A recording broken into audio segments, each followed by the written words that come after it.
Үнемі камера объективіне эксклюзивті жаңалықтармен байқаусызда ілігіп қалатын аңқау қайрат бүгін тағы да арнамызда қонақта. Әйткенмен де бұл кездесудің жөні бір төбе. Жүзік жайлы ба? Жүзік енді өзіңіз көргендей жүзік. Сұхбат барысында саусағына киіп шешіп, мақтанып, мүмкін жатсынып отырған жүзік туралы сөз қозғамау бізге сын. Сонымен Қайреке, микрофон қолыңызда, сөзіңіз аузыңызда. Арнайы өзінің жарым деп айтсам болады, сол өзі таңдап. Андай басында күмістің бәрі бірдей болады екен ғой.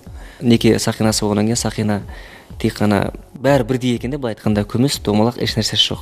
Жақсы әйел жаман еркектің басын төрге, жаман әйел жақсы еркектің басын көрге апарады. Күні бүгінге дейін зергерлік бұйымға деген қызығушылығы мен талғамы болмаған серінің жаңа бейнесін үйдегі жеңгеміз қалыптастырып жүргенге ұқсайды. Жарымның өзінің таңдауы бойынша 3 тас салдырып, бриллиантымен қосып, заказ беріп, соны алдырыпты. Осыдан бірнеше апта бұрын серінің туылған күні туралы ақпаратты эфирге берген болатынбыз. Әншіге қоңырау соққан кезде ол алғашқы құттықтау мен сыйлықтың иесі жан-жарым үйдегі жеңгелеріңіз Шолпан. Ол маған жақұт тастары бар күміс сақина сыйлады деп сүйінші сұраған еді. Біз жаңылыспасақ, сіз дәл осы неке жүзігі туралы сыр шерткен секілдісіз. Солай ма? Туған күніме деп айтуға болады.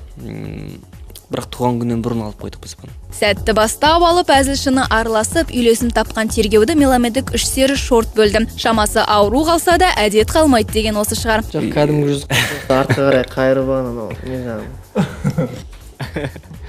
Тасы бар негізі алақанда. Жалпы енді қолдан түспейтін өмірлік сақина ғой. Ақпа құлақ қайтсаң ағып кетеді, құйма құлақ қайтсаң құйып алады. Сол себептен де жігіттер, құлақтарыңызға алтын сырға, өзгенің сөзіне жағаласамын деп бассыз қалып жүрмеңіздер.